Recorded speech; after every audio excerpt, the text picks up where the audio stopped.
아멘. 할렐루야.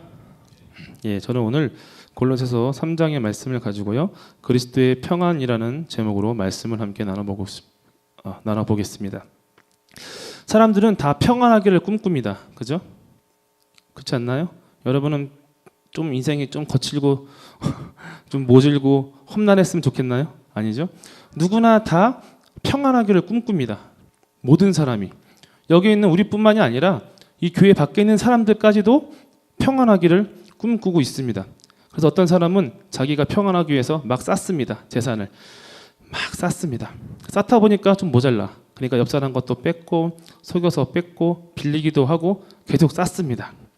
또 어떤 사람은 자꾸 위로 올라가요. 자꾸 위로 올라가. 하나씩 위로 올라가. 올라가다 보니까 걸리적거리는 사람이 있으니까 그를 끌어내리고 짓밟고 또 막 올라갑니다. 또 어떤 사람은 자기가 평안하기 위해서 자기의 가족을 다 버리고 속세를 떠납니다. 떠나서 산으로, 섬으로, 절로, 수도원으로 들어가서 거기서 평안을 찾습니다. 또 어떤 사람은 인생을 포기하고 숨습니다. 어디 집에도 숨기도 하고 어딘가 숨습니다. 왜? 평안하고 싶어서. 그러나 이런 것들이 평안을 줄까요? 평안을 이룰 수 있을까요? 이런 사람들이? 요한복음 14장 27절에 보면요, 이렇게 말합니다. 평안을 너희에게 끼치노니 곧 나의 평안을 너희에게 주노라. 내가 너희에게 주는 것은 세상이 주는 것과 같지 아니하니라. 너희는 마음에 근심하지도 말고 두려워하지도 말라라고 하셨습니다. 여러분, 예수님은 평안하셨습니다. 아멘. 예수님은 살아가시는 내내 평안하셨습니다. 심지어 십자가에 달려 죽으실 때에도 평안하셨습니다. 아멘. 믿으십니까?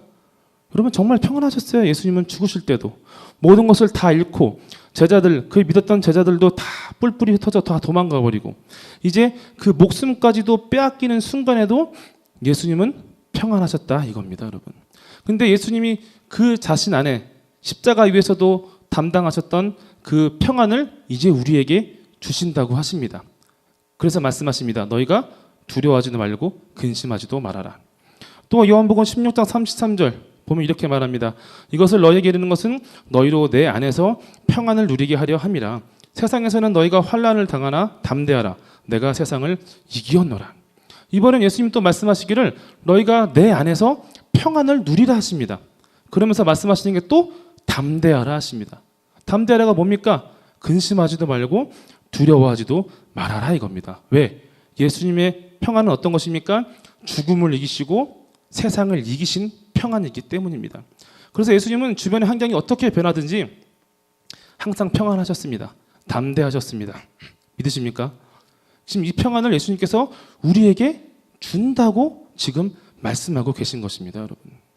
도대체 그리스도의 평안이 무엇이길래, 그 정체가 무엇이길래 죽음도 이기고 세상을 이기신 것일까?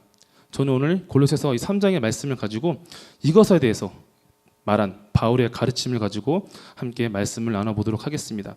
오늘 본문 말씀 잠깐 보겠습니다. 15절 이렇게 말합니다. 그리스도의 평강이 너희 마음을 주장하게 하라 합니다. 주장하게 하라. 이 주장하라라는 단어는요, 헬라어 원어로 브라비오라고 합니다. 브라비오.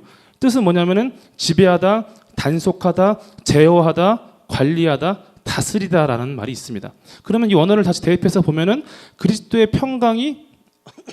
평강으로 우리의 마음을 어떻게 하고요? 단속하고 제어하고 관리하고 통치해야 된다 이겁니다, 여러분.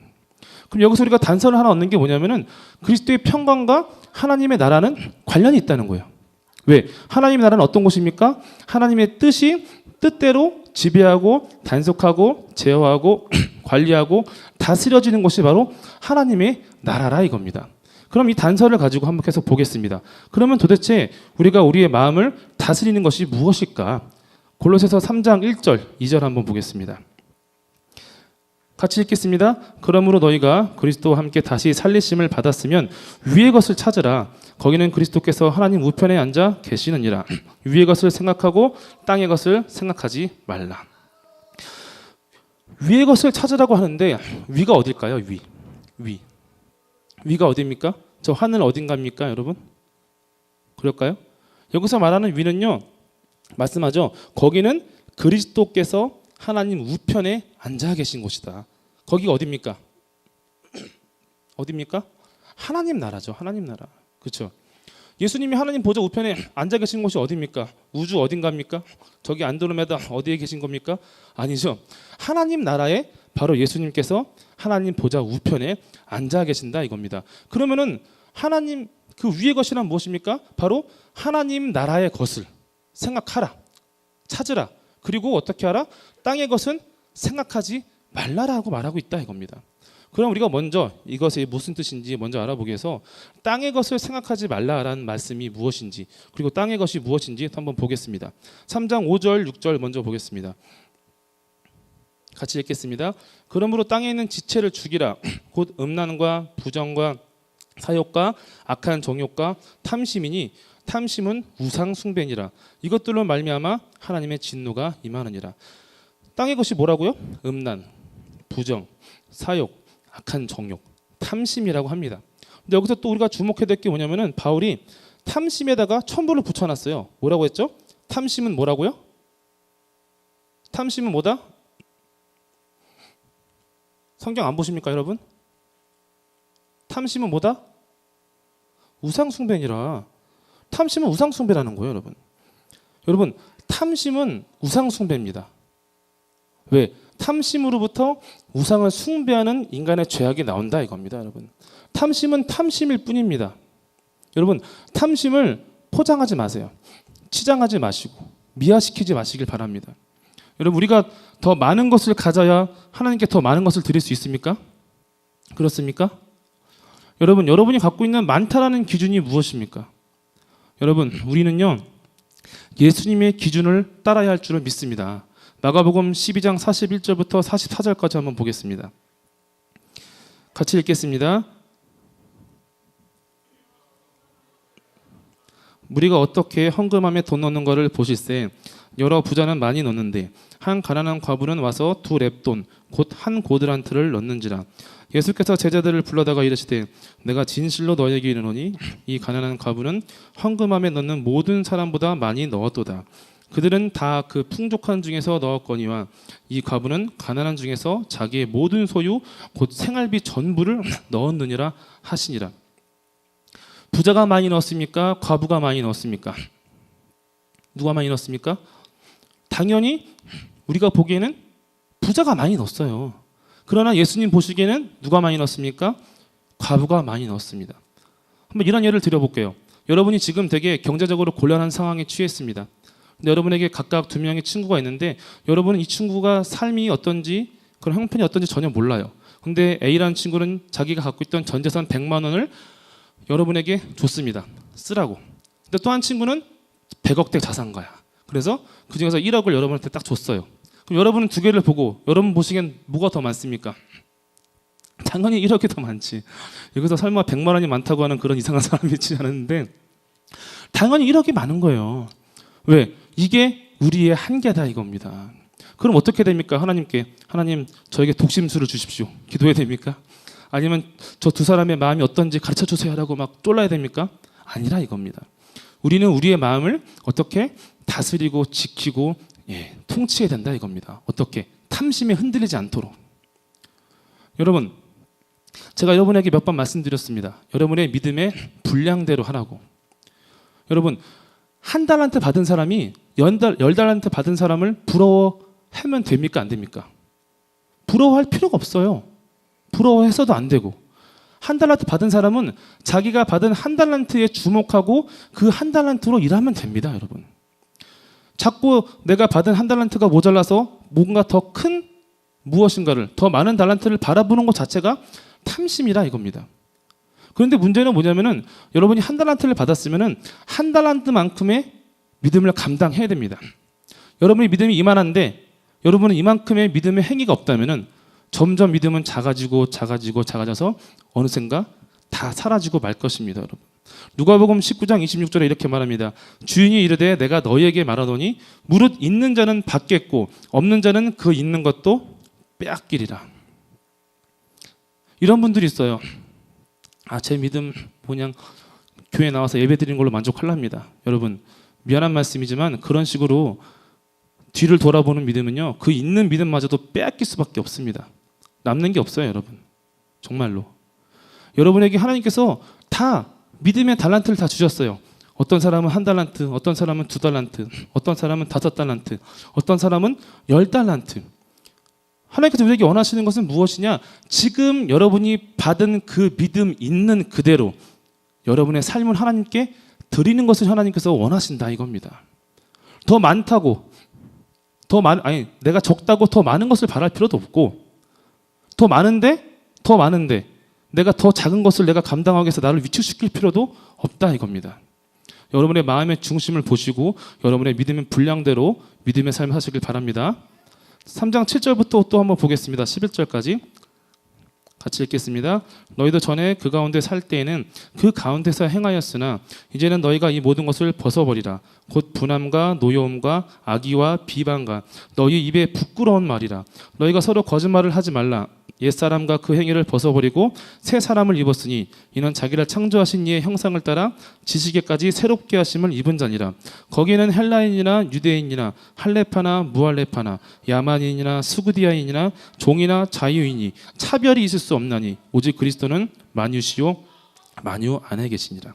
또 뭐라고 합니까? 분함, 노여움, 악의, 비방, 부끄러운 말, 거짓말, 또 차별.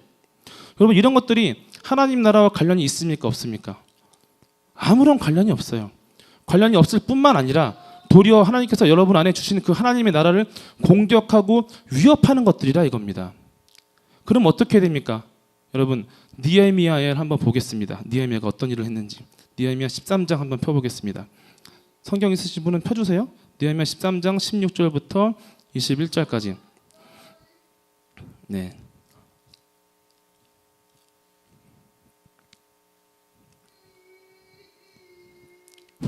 왜? 성경이 없어? 응? 펜? 자, 찾으셨어요? 같이 한번 읽겠습니다. 또 두로 사람이 예루살렘에 살며 물고기와 각양 물건을 가져다가 안식일에 예루살렘에서도 유다 자손에게 팔기로 내가 유다의 모든 귀인들을 꾸짖어 그들에게 이르기를 너희가 어찌 이 악을 행하여 안식일을 범하느냐? 너희 조상들이 이같이 행하지 아니하였느냐? 그래서 우리 하나님이 이 모든 재앙을 우리와 이 성읍에 내리신 것이 아니냐? 그럼에도 불구하고 너희가 안식일을 범하여 진노가 이스라엘에게 더욱 심하게 임하도록 하는도다 하고 안식일 전 예루살렘 성문이 어두워갈 때 내가 성문을 닫고 안식일이 지나기 전에는 열지 말라 하고 나를 따르는 종자 며칠 성문마다 세워 안식일에는 아무 짐도 들어오지 못하게 하였으므로 장사꾼들과 각양 물건 파는 자들이 한두 번 예루살렘 성 밖으로 잠으로 내가 그들에게 경계하여 이르기를 너희가 어찌하여 성 밑에서 자느냐 다시 이같이 하면 내가 잡으리라 하였더니 그부터는 안식일에 그들이 다시 오지 아니하였느니라. 이스라엘 백성들이 포로로 돌아왔어요. 돌아와서 예루살렘에 돌아와서 성전도 다시 짓고 성벽도 다시 지었어요. 그러니까 사람들이 살기 시작한 거야. 그러니까 어떻게 돼요? 경제 활동이 일어나는 거예요. 그러니까 이 예루살렘에서 가까웠던 두로에 있는 상인들이 이 사람들은 아주 상거래에 되게 능한 사람들이에요. 이 사람들이 물건을 가져다가 이제 예루살렘 성 안에서도 장사를 하기 시작하는 거예요. 그러면 장사하는 게 잘못된 건가요? 아니에요. 장사하는 거는 어떻게 보면 예루살렘 성에 있는 사람들이 살기 위해서 필요한 거란 말이에요. 근데 문제는 뭐냐면 이 사람들이 안식일에도 와서 장사를 한다는 거예요. 그러면서 어떻게 됩니까? 당연히 유대인들도 거기에 같이 휘말려서 안식일에 장사를 하게 되고 안식일에 상거래를 하게 됐다는 거예요. 여러분 안식일에 일하면 됩니까? 안 됩니까? 장사도 하면 안 돼요, 여러분. 심지어 음식도 하면 안 되는 게 유대인들의 안식일이었단 말이에요. 여러분 안식일이 도대체 뭡니까? 안식일은요 율법의 상징입니다. 율법의 상징. 그 율법은 또 무엇입니까? 하나님과 이스라엘 백성 이 두 관계의 언약이고 상징이고 핵심이다 이겁니다. 그래서 예수님께서도 이렇게 말씀하신 거예요. 내가 율법을 폐하러 온 것이 아니라 율법을 완성시키러 오셨다라고 했습니다. 그래서 이 느헤미야는 어떻게 했냐면은 안식일에 장사를 못하게 막았습니다. 당장에 지금 생활의 불편함이나 경제적인 손해가 문제가 아니에요. 하나님과 이스라엘 백성 간의 굉장히 중요한 이 관계성을 위해서 어떻게 느헤미야는 과감히 안식일에 장사를 하지 못하도록 사람들을 막았다 이겁니다, 여러분. 여러분도 이와 같이 하셔야 됩니다. 여러분의 마음을 다스리고 관리하고 단속해서 여러분 마음에서 아까 읽었던 거 뭐가 있을까요? 밖에서 볼까요? 음란, 부정, 사욕, 악한 정욕, 탐심, 분함, 노여움, 악의, 비방, 부끄러운 말, 거짓말, 차별, 이 외에도 여러분 각자만 알고 있는, 누구한테 말할 수 없는 여러분만이 갖고 있는 그 숨겨놓은 것들까지도 전부 다 내어 쫓아야 된다 이겁니다, 여러분. 하시겠습니까? 왜 이렇게 여러분 믿음으로 하시길 바랍니다. 여러분 마음에서 이런 것들을 내가 쫓아야 됩니다. 여러분 마음에서 이런 것들이 일어나는데 가만히 손 놓고 구경만 하다 보면요, 여러분 마음에 믿음은 온데가 없이 사라질 것이고 하나님 나라가 무엇인지였는지 기억도 못하는 상황까지 온다 이겁니다, 여러분. 믿음으로 다 내어 쫓으시길 바랍니다. 그러면 이런 것들을 우리가 다 몰아내면은 이제 우리가 무엇을 해야 되느냐? 바로 위의 것들을 찾고 위의 것들을 생각하고 위의 것들을 선택해야 된다 이겁니다. 위의 것이 무엇인지 한번 보겠습니다. 3장 12절부터 14절 한번 보겠습니다. 골로새서 3장 같이 읽겠습니다. 그러므로 너희는 하나님이 택하사 거룩하고 사랑받는 자처럼 긍휼과 자비와 겸손과 온유와 오래 참음을 옷 입고 누가 누구에게 불만이 있거든 서로 용납하여 피차 용서하되 주께서 너희를 용서하신 것 같이 너희도 그러하고 이 모든 것 위에 사랑을 더하라. 이는 온전하게 매는 띠니라. 뭡니까? 긍휼, 자비, 겸손, 온유, 오래 참음, 사랑. 성경은 이런 것들을 뭐라냐면은 신령한 복이라고 합니다. 에베소서 1장 3절에 이렇게 말합니다. 우리 주 예수 그리스도의 아버지이신 하나님을 찬양합시다. 하나님께서는 그리스도 안에서 하늘에 속한 온갖 신령한 복을 우리에게 주셨습니다라고 했습니다. 여러분, 인간은 본래 하나님을 배신한 다음에 이 안에 선한 것을 가질 수가 없는 그런 실존적인 절망에 빠진 존재가 바로 인간이었다 이겁니다. 근데 그런 인간들에게 예수님께서 오셔서 하나님의 나라를 주신 거예요. 하나님의 나라의 그 신령한 복을 우리에게 부어주셨습니다. 여러분 안에 이제 긍휼과 자비와 겸손과 온유와 오래 참음과 사랑을 넣어주셨다는 거예요. 근데 문제는 뭐냐면 여러분이 살아가는 삶에서 자꾸 변화하는 삶의 상황과 어떤 여건 속에서 고난과 환난 속에서 포기하지 않고 여러분들이 이것들을 생각하고 선택하고 취해야 된다 이겁니다. 왜? 우리는 이것들을 사람들에게 이 세상 속에서 나타내야 되는 의무가 있기 때문이다 이겁니다, 여러분. 근데 여러분이 이것들 선택하지 않고 아까 말한 그 악한 것들을 여러분에서 마음에서 막 날뛰도록 내버려 둔다면요, 여러분은 하나님께서 여러분을 부르신 그 부르심의 목적을 전혀 하나도 성취시킬 수가 없다 이거예요, 여러분. 디모데전서 6장 11절 12절에 이렇게 말합니다. 오직 너 하나님의 사람아 이것들을 피하고 의와 경건과 믿음과 사랑과 인내와 온유를 따르며 믿음의 선한 싸움을 싸우라. 영생을 취하라. 이를 위하여 네가 부르심을 받았고 많은 증인 앞에서 선한 증언을 하였도다. 또 로마서 8장 29절에 또 바울이 이렇게 말합니다.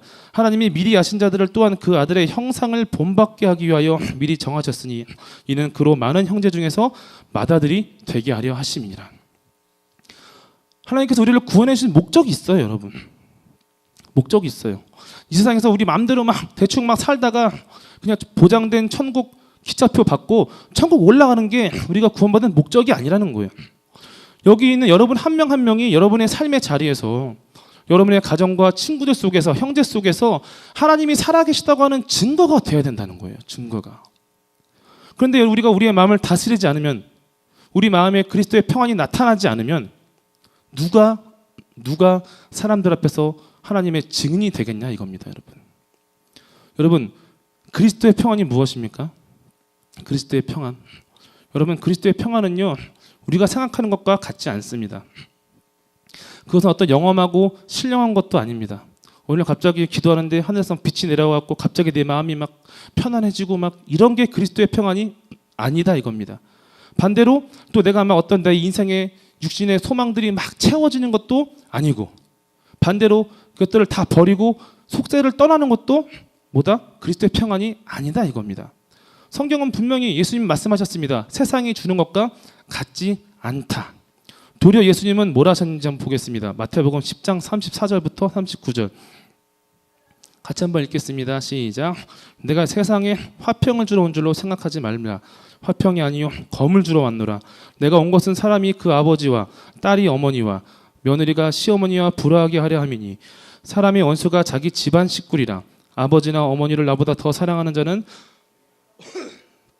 아내들이나 나보다 더 사랑하는 자도 내게 합당하지 아니하며 또 자기 십자가를 지고 나를 따르지 않는 자도 자기 목숨을 얻는 자는 잃을 것이요 나를 위하여 자기 목숨을 잃는 자는 얻으리라. 이 말씀이 뭡니까? 예수님이 여러분의 가정 불화를 막 조장하고 계신 건가요? 이제부터 집에 가서 엄마 아빠 말 듣지 말고 막 싸우라고 하시는 건가요?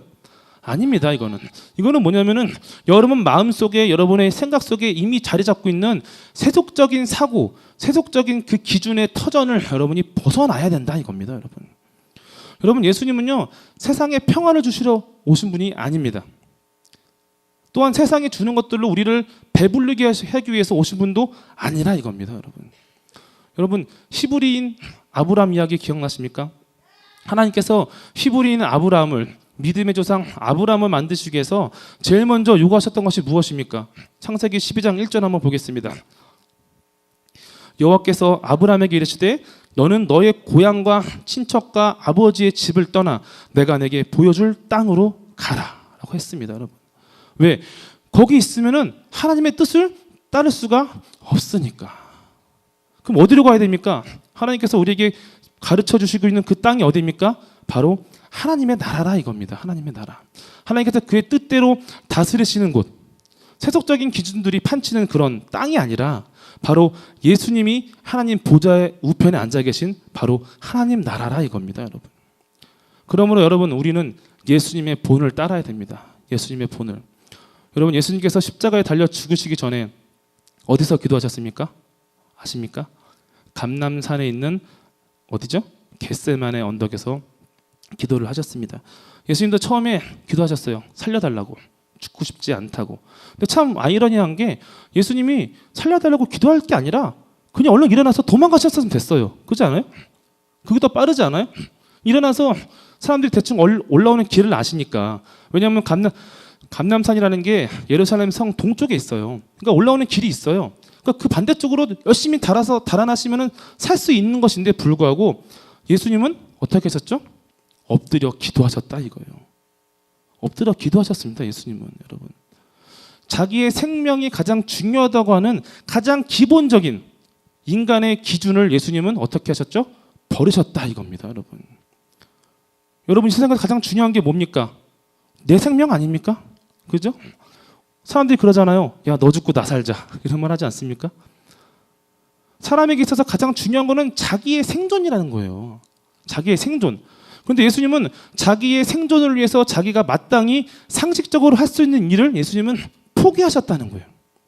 그리고 기도하셨습니다. 어떻게? 나의 원대로 마옵시고 아버지의 뜻대로 하옵소서. 여러분 예수님의 기도는요 싸움이었어요. 어떤 싸움? 자기가 살고 싶어하는 마음과 하나님의 뜻을 이루어야겠다는 그런 하나님의 거룩한 뜻 사이의 싸움이었다는 거예요. 누가 이겼습니까? 예수님이 이기셨습니까? 세상이 이겼습니까? 예수님이 이기셨다 이겁니다, 여러분. 그래서 그리스도의 평강은 이 세상에서 살고자 하는 사람들, 땅의 것들을 취하는 사람들에게는 어떻게 됩니까? 감추어졌다 이겁니다. 골로새서 3장 3절 한번 보겠습니다. 3절 4절. 이는 너희가 죽었고 너희 생명이 그리스도와 함께 하나님 안에 감추어졌습니다. 우리 생명이신 그리스도께서 나타나실 그때에 너희도 그와 함께 영광 중에 나타나리라. 또 갈라디아서 2장 20절 한번 또 보겠습니다. 내가 그리스도와 함께 십자가에 못 박혔나니 그런즉 이제는 내가 사는 것이 아니요 오직 내 안에 그리스도께서 사시는 것이라. 이제 내가 육체 가운데 사는 것은 나를 사랑하사 나를 위하여 자기 자신을 버리신 하나님의 아들을 믿는 믿음 안에서 사는 것이다 이겁니다. 여러분이 신앙생활을 하다 보면요 때로는 그냥 세상이 더 편해요. 그렇지 않습니까? 세상이 더 편해요. 더 익숙하고 쉽고 더 편안하게 보일 때도 있다 이겁니다. 그리고 눈에 보이지도 않는 어떤 영적인 것들이 채워지는 것보다 당장의 나의 육체의 필요가 채워지는 것이 내가 더 사는 것 같아. 그렇지 않습니까? 응? 기도하는 시간보다 당장 내가 배고픈 게 더 급해. 그렇지 않아요? 그래서 기도하다가도 갑자기 치킨이 떠오르면 당장 딱 번호를 찾아서 치킨을 시켜서 먹고 기도합니다. 그게 인간이라는 거예요. 그러나 예수님은 분명히 말씀하시기를 이 땅에서 살고자 하는 자들에게는 그리스도의 평강이 그 생명이 숨겨졌다라고 말하고 있다는 거예요. 마태복음 10장 39절에 이렇게 말합니다. 자기 목숨을 얻는 자는 잃을 것이요 나를 위하여 자기 목숨을 잃는 자는 얻으리라. 먹고 마시고 입을 것을 구하는 자들에게는 하나님의 나라와 그리스도의 평강이 허락되지 않았다 이겁니다, 여러분. 우리는 어떻게 됩니까? 오직 예수님을 따라서 아버지를 믿는 믿음을 위해서 싸우고 나를 부인하고 나의 십자가를 지고 예수님을 따라야 된다 이겁니다. 이것이 바로 그리스도의 평강입니다, 여러분. 오늘 우리에게 예수님께서 말씀하십니다. 나의 평안을 너희에게 주노라. 여러분은 이 평안을 받으실 준비가 됐습니까? 됐습니까? 여러분은 이 평안을 받아들이시겠습니까? 아멘? 여러분이 이 평안을 받아들이시길 바랍니다. 이 평안이 여러분의 인생의 유일한 만족이 되시길 바랍니다, 여러분. 하나님 나라는요, 하나님의 뜻만이 성취되는 곳입니다. 그리고 그곳 안에서 우리는 어떻게 되죠? 하나님께서 이루시는 그 뜻이 우리의 유일한 만족이 되신다 이겁니다. 그리고 그것으로 인해서 만족할 줄 아는 사람이 바로 하나님의 자녀입니다, 여러분. 여러분, 그리스도의 평강이 무엇인지 묵상하시길 바랍니다. 주의 성령께서 우리에게 가르쳐 주시고 깨닫게 하실 것입니다. 그리고 그 깨달은 것으로 우리의 삶을, 우리의 마음과 우리의 생각을 오직 그리스도의 평강으로 다스리시는, 통치하고 관리하고 단속하는 하나님의 나라의 그 영광된 것들이 나타나게 하는 거룩한 능력의 삶들이 되시기를 주님의 이름으로 간절히 바랍니다. 아멘. 같이 잠깐 기도하겠습니다.